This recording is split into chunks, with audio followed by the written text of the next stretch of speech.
It's Christine from CoinDesk reporting from Invest Asia in Singapore. I'm joined by CEO of Chainlink, Sergey Nazarov. Thank you so much for being with us. Yeah. So, before we get into the exciting new news you're going to be telling us about Chainlink, do you want to go over for our listeners who aren't really familiar with what blockchain oracles are and why they're important to the crypto space? So oracles, or in our case, blockchain middleware, it's called Chainlink and we call them Chainlinks. Generally speaking, blockchain middleware oracles, what they do is they provide contracts access to events. There's all kinds of events data. There's market events related to price changes. There's IoT data about where goods are or the temperature of an event or the security of a system. There's all kinds of data about events. And that data about events is what a lot of contracts are written about. Now, most smart contracts today, the vast majority, are written about tokens. And the reason they're written about tokens is because of the lack of a good oracle mechanism. The good middleware. Right, middleware. You generally need middleware because the system doesn't do something.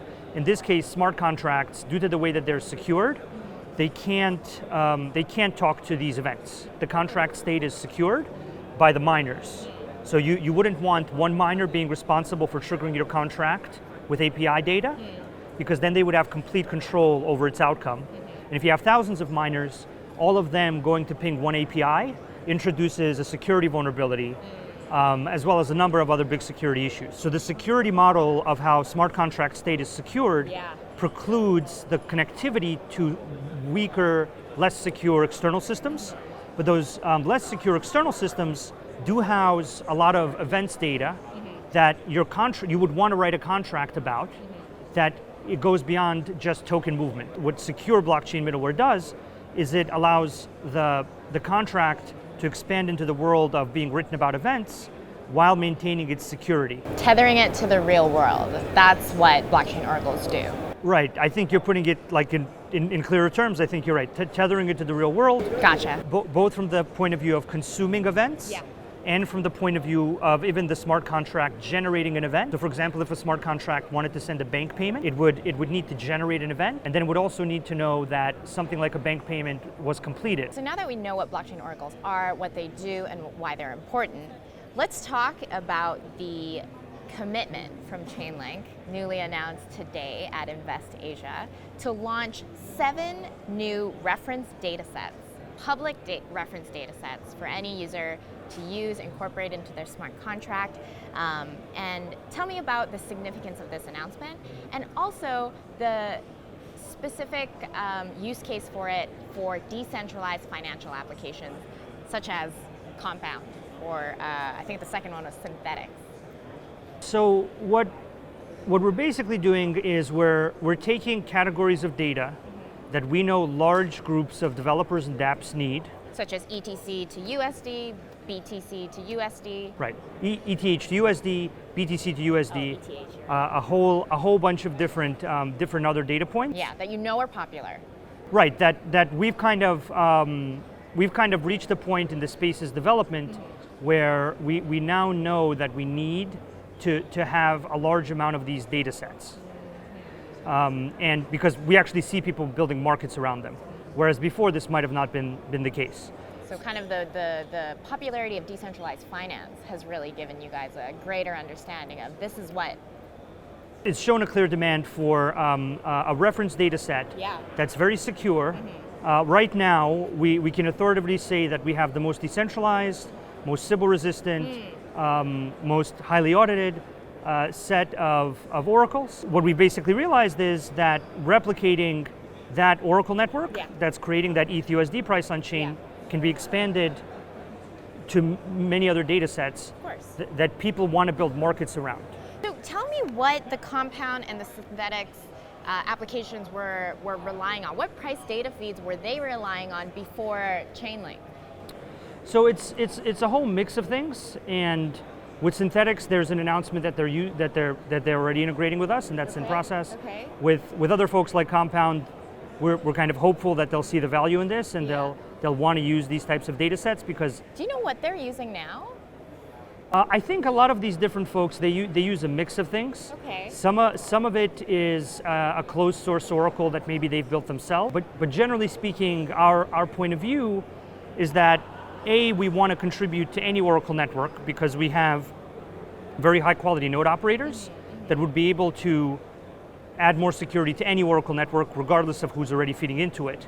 And also it creates a diversity of clients where if you maybe have your own closed source software and then you have us also feeding data into your oracles, your whatever aggregation you're doing, it's better to have multiple different clients, multiple different oracles doing that. So I think actually the two biggest features of Chainlink that have been reiterated by yourself and also of course from your team is decentralization and privacy. Two really big features of the Chainlink network. Do you want to talk about the latest innovation on the privacy side for Chainlink nodes that have been introduced through this academic paper on what's called mixicals? If I was a fifth grader, how would you explain mixical technology to me? Let's do like I don't know, ninth grader. Or something. Ninth grader? 10th grader, something. Somebody in high school. I don't know if I have the skills to explain this to somebody in fifth. Try your best. I think you're going to do great. Generally speaking, I think that the point of view to view the significance of something like privacy is we have our space is kind of split into two groups of types of technology.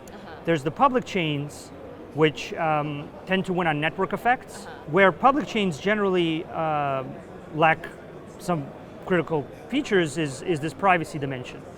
And that's why there's been the emergence of this private chain side of our space. You can use blockchains and smart contracts while maintaining a high degree of privacy. Now, if you're able to get the kind of value and the network size and the network effects of public environments, and you're able to give them privacy, along with some scalability and connectivity, that's like the best of all worlds. With the help of an oracle, you can achieve a level of privacy in public environments. I see. So enhancing privacy through oracles on public networks.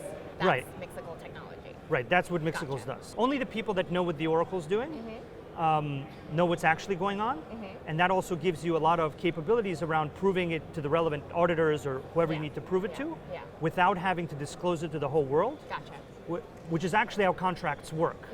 Most contracts in the centralized digital state world, they don't have a very public nature to them, because if they did, it's very likely they wouldn't be able to exist, because the contracts could be traded against, the contracts could result in all kinds of other issues. That's really interesting, and I think because we're at Invest Asia, I do also, outside of the technology and outside of this news announcement, I want to ask you an investor focused question and a question focused on the Asia Pacific markets.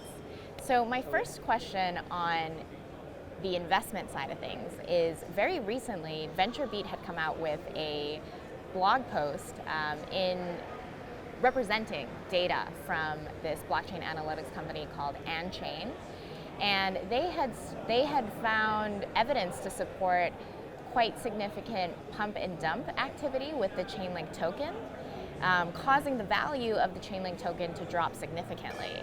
And in the article, you had mentioned that price fluctuations with the Chainlink token are completely out of your hands, but I'm curious, is that concerning activity to you at all with this evidence? Yeah, I mean, it's concerning. With the reality is that I think those are very harsh, hyperbolic terms, because I think from what I can tell, even from their analysis, you've read it, which I've briefly looked at, is which they don't mention certain things like this thing called the Coinbase effect. Oh. So there's a very common dynamic that actually has an industry name which we didn't come up with.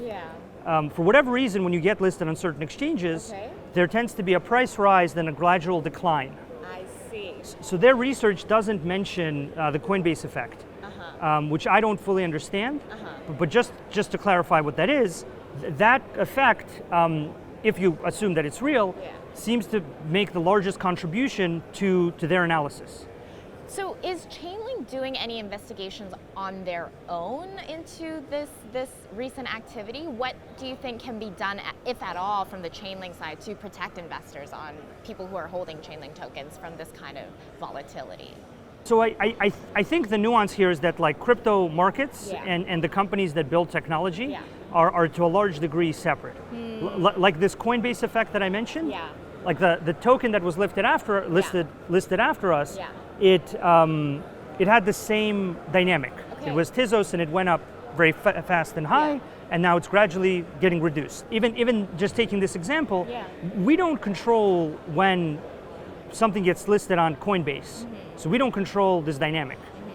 It's not realistic for us to control this dynamic. It's not realistic for us to control it in a positive way or in a negative way, or we don't actually engage with exchanges at all. We don't respond to any of their queries. We don't interact with them at all. What we do is build this technology, and this technology, just like Ethereum, just like other systems, has a market associated with it, because it has a token that does key things like does staking. So let's talk specifically more about markets. And this is the more Asia-Pacific, Asia-focused question from my side. And that's, do you see crypto markets in Asia being one of the most active in the world? And do you think that Chainlink is looking ahead to a greater focus or expansion into the Asia-Pacific markets? Depends what you mean by markets. If you mean by market being like a consumer of the technology we're making, Yeah. then I think Asia is a huge market, because there's a tendency to adopt new technology very quickly. I mean, that's a big part of the reason that I'm here. That you're here? Like I'm physically here to In Singapore? right in Singapore, and then soon in China, and soon other places. Oh, really? You're going to China as well? Yeah. So we'll be at the Wangxing conference, Gotcha. and then we'll be at DevCon. Gotcha. So I think. So you see a specific need for Chainlink products and a space that Chainlink could fulfill for the Asian audience, for the Asian markets. We're interested at our company about enabling smart contracts to do very useful new categories of activity, Yeah. such as decentralized finance, decentralized insurance, fraud-proof gaming, all these types of things. It doesn't super matter to me where people build that. If people start building that on the moon, I'll go to the moon, and I'll start giving them oracles so they can build it better. Yeah. The reality is that You're seeing it built here, which is why you're here in Right. Singapore going to China. right. I'm Gotcha. seeing a lot of Yeah. I see a lot of developers, and I also see a lot of contract dynamics Gotcha. that could really benefit. And I mean, we have a large and growing community here. Generally speaking, I think Asia Asia is really not the right term, but a lot of specific countries in Asia, China and Singapore, and a lot of these places are, starting to define what the world economy really looks like. And so, our industry also has a very global nature to it. Sure. If that. It does. Okay. Very true. Well, thank you so much, Sergey, for speaking with me and My pleasure. for coming to Invest Asia all the way in Singapore. And I wish you the best with your future travels. Great. Thank you for having me. Thank you. you.